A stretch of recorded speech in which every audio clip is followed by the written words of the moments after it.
Let's go to the third problem. Okay, well, we've got a Speak up. four bedroom, two and a half bath house on the waterfront. It don't matter. Read along with him. Okay. Pull out number one and read the third problem. They're asking $280,000 for the property. It has an existing mortgage of $43,000, which the note is $480 a month, and it's non-assumable. The situation is not a distressed property. I understand it's a distressed situation where the husband and wife are split up, and the wife is situated. She wants $1,000 a month to meet her obligations, and her husband is very flexible. He just wants out from under the deal. Apparently, the taxes on the property are $3,100 a year. So apparently, it's not figured into the monthly payments. The couple must do something with the property to finalize a divorce. Boy, this is a tough one, ain't it? Well, there's a lot of things you can't do with it. It looks like the first offer that we would go in with is to make an all-cash offer for $150,000. $150K cash. Close in 30 days. And What are they asking? They're asking $280,000. $280. All right. What do they owe? 43. So basically, they'll get $100,000 net to them. All right. What's the back door? Back door is pulling a partner. Bring in a partner to put up the 150. 150, and to close. The idea is to close in 30 days and get out there and quickly try to market it for $250,000. Okay. You think you're going to have any problem finding a partner to put up $150,000 on a house worth $313,000? What about it, Marge? You do see Marge. What are you shaking your head with? No problem? Yes, you'll have no problem. Okay, yes, you'll have no problem. Okay. Okay. Why? In fact, well, you may have an easier time finding this partner than you will one working on some little old junker to make $5,000, huh? See, there's big money in this house. This house doesn't even need any repairs, does it? It doesn't say that. No, it doesn't. It's waterfront property. Doesn't even need any repairs. So, I don't know if that's beachfront property or what is that waterfront? My goodness gracious! You'll have partners having orgasms over this one. What are you going to retail it at? It's this kind of house they'd live in. Huh? $250,000. $250? Right. No. Why? Why would you retail it at $250,000 if it's worth $313,000? If you got a partner to put up the money, you don't have any holding costs except taxes and Well, the deal was I was going to put in a partner if I couldn't cover the whole deal at $250,000 myself. I was going to have a back burner. Well, right now we're talking about back door number one, and that's with a partner. Partner puts up the $150,000, all right, of which time the loan gets paid off. Incidentally, Well, do we have to pay off that loan? No. I'd make my first offer to put up $107,000 and take over the loan. 107. Perhaps. Okay. I don't know. We're $480 a month. I don't know. But that $480 monthly payment doesn't say whether it's PITI does it. No, it can't be, can it? Cannot be. All right. Taxes are $4,100. Okay. But So really all we've got in holding costs is those taxes accruing and insurance and utilities. So why lower the price when your back is not against the wall, you don't have big monthly payments to make? Why give away $60,000? What you need to do instead is make sure the house is totally marketable and then put together a strong marketing campaign to do just that. well, What's the worst case scenario? Somebody comes in, you're asking $313,000 and they offer you $250,000. What are they going to offer you if you're asking $250,000? Less. Don't ever put it on the market for less than what it's worth if it's ready to sell. Because you got nowhere to go if you do. All right? So, wow. What if he sells that thing for $300,000? What's his profit? Huh? Well, what's his expenses? 10% of what? Of the what? No, $313. Of the 300. It had $30,000 in cost. You say, it don't cost no $30,000 to sell a $300,000 house. And it don't, does it? But don't forget now, that's purchase cost, holding cost, and sales cost. It still won't come to 10% on that higher price range of a house. That is unless you get a realtor involved. The higher price range you go, the less percentage you're going to have in actual cost. But is it okay if we plug in 30 anyway? All right? So 300 minus 150 minus 30. 120? That's very similar to one of them deals Lou did, huh? Okay. Offer 2. Let me ask you something on this. If I went in with, got the agreement before I went to a partner, or You would have to, you need the agreement before you go to the partner. Okay, but deal is, the partner situation would be if I got a 30-day leeway to purchase the property, is to leave the partner appraised of it, but try to market it myself before. Well, now you're talking about another back door. All right. Yeah, okay. First of all, this is a couple battling on a $300,000 house. You think it's reasonable to ask for 60 days? Very, very reasonable. So when you get the numbers up, you need to stretch the time out a little. I Okay? had 60 Don't pin yourself down to 30 days unless you absolutely know exactly what you're going to do and exactly where the money's coming from, and you just soon close it and get it over with. If you're not quite sure, you need to get yourself a little bit more time. But don't stretch it out more than the 60 days because you're going to start losing deals. Now, I know somebody brought me a couple of houses last night that were bought. Who was that? From the bank? Nice houses? Huh? Yeah. That they just have a contract on right now where they have a 90-day closing with the bank. And there's a good chance neither one of them is going to close. Nice houses, nice areas, this kind of house, actually. But I don't like giving 90-day closings because I'm telling you, you're going to lose deals if you do. Now, in this case, you're dealing with an individual, though. It sure don't hurt to ask for 90 days, does it? I mean, you're sitting here face-to-face talking to these people, aren't you? That's different than making an offer through a realtor to a bank. I'd try to get 90 days if I were in this position. Well, that's plenty of time.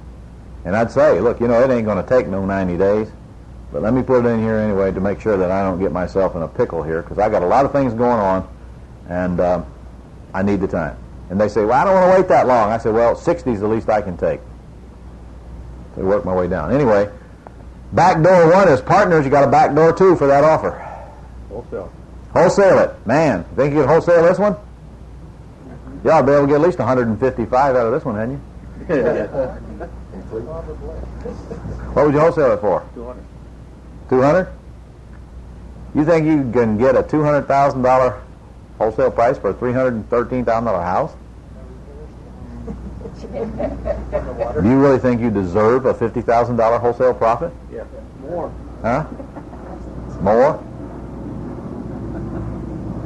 What happens if you put it on the market wholesale? By the way, if you got 90 days, you got plenty of time, ain't you? Now, wait a minute, though. Aren't these people still living in this house? It doesn't say that. Huh? I imagine one of them would be, though, wouldn't you? Oh, that mother-in-law house in the back, the dog house, one of them can. Okay. So you'd have to work with that. You'd have to tell the people, say, look, there's people living in this house. Do not go to the front door or the deal is off. If you like what you see from the outside, I'll make arrangements to get you inside. That's how you handle that. Okay? Boy, that'd be sweet, wouldn't it?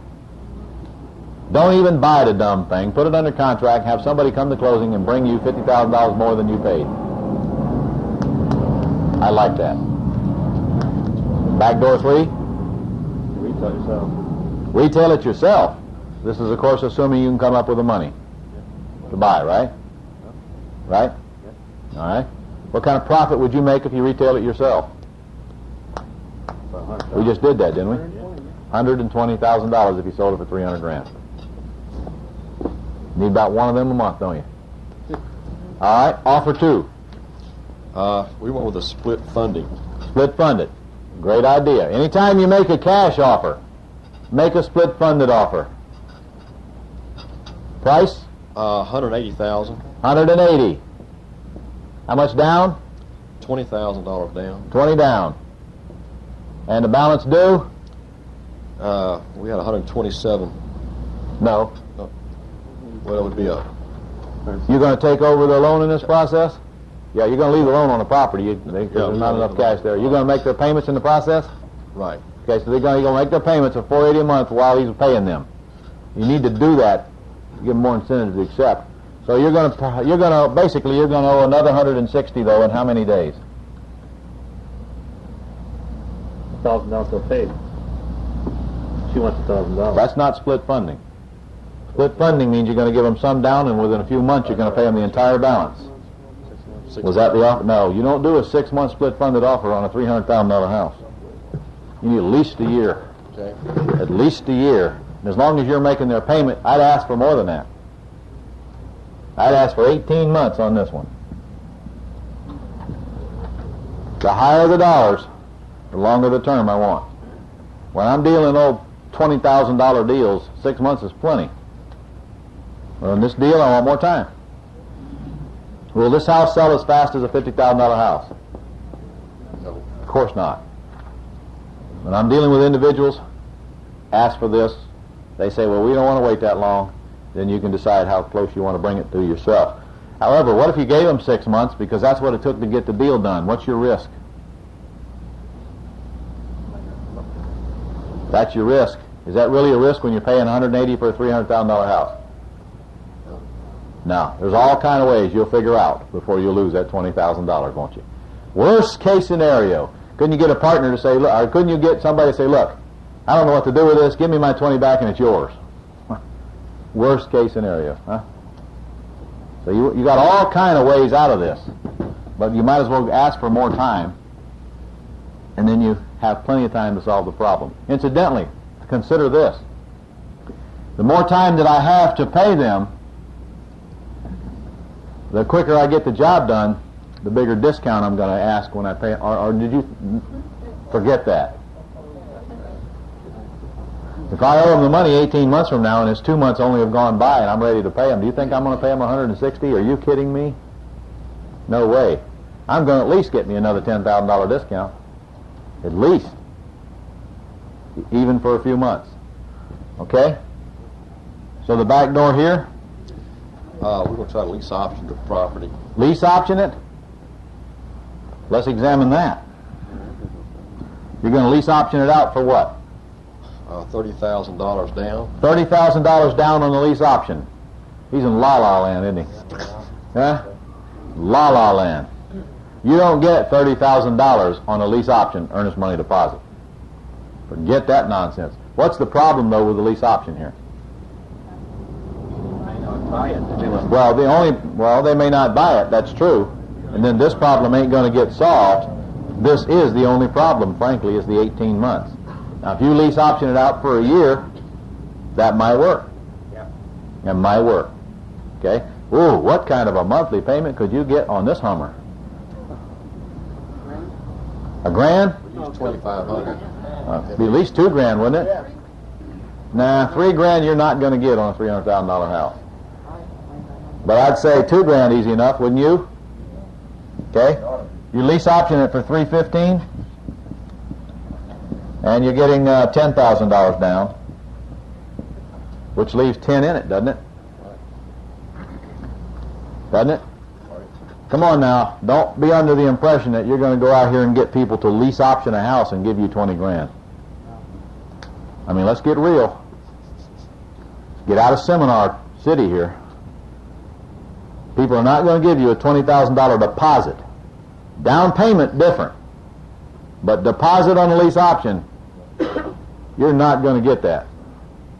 Unless something weird happens, or you have really found a fish.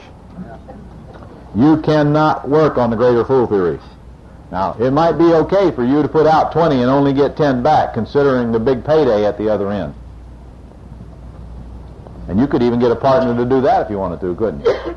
I'd look long and hard, though, before I'd give up half of $120,000 for a lousy $20,000 input here.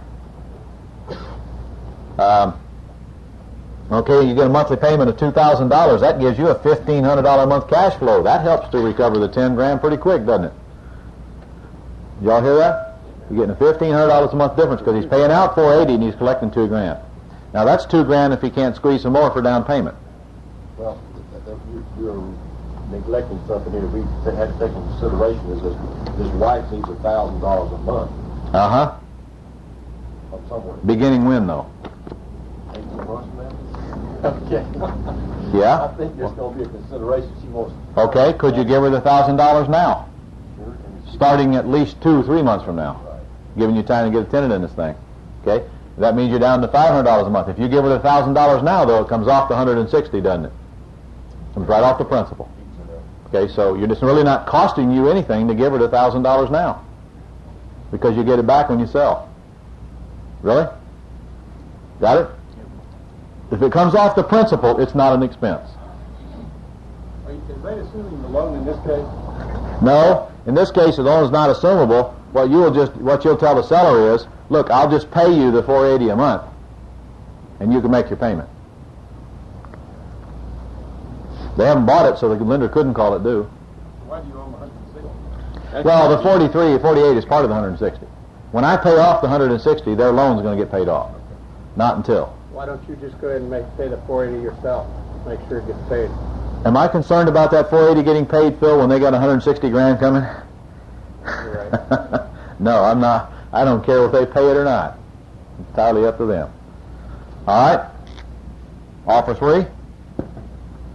We went with a lease option, $20,000 down for a lease option, Whoa. and a $2,000. Oh, just an option. Wait a minute. You're giving them an option. What price? This is just an option. What price? $200,000. 200,000? What are they asking? $280. Okay. How much did you say you were giving them for option deposit?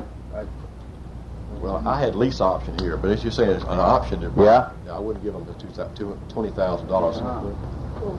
What would you give them Anywhere from 8 to 10. as an option deposit? Get up there in the corner. Man, do you need that class. Let me do this again. I'm going to tell them that I'll option their house, not take it off the market, let them continue selling it, do my best to sell it, give them cash when I do. Why do I need to give them any money? None. No money. If I sell, you get paid. If I don't, you don't lose. If you sell, I'm gone. They can't lose. I ain't giving them a bloody dime. Not a penny. And if I do, it's only enough to make it a legal option in my state, which in the state of Florida is only $100. Not that I care if it's a legal option or not. Because if I option it, what am I going to do to their title? Cloud it. So in my case, an illegal option is still a legal option because I'm in control. Don't forget that, Ron. Do not be giving people money for an option. If you do, you are now out of control and at risk. The reason that you don't have to give them the money is because you have taken away any loss that they could possibly incur, and you've not taken their house off the market, so you're really not asking them for any concessions whatsoever except for a lower price if you sell. Could you option this property for $250 if you wanted to? Yeah? And sell it.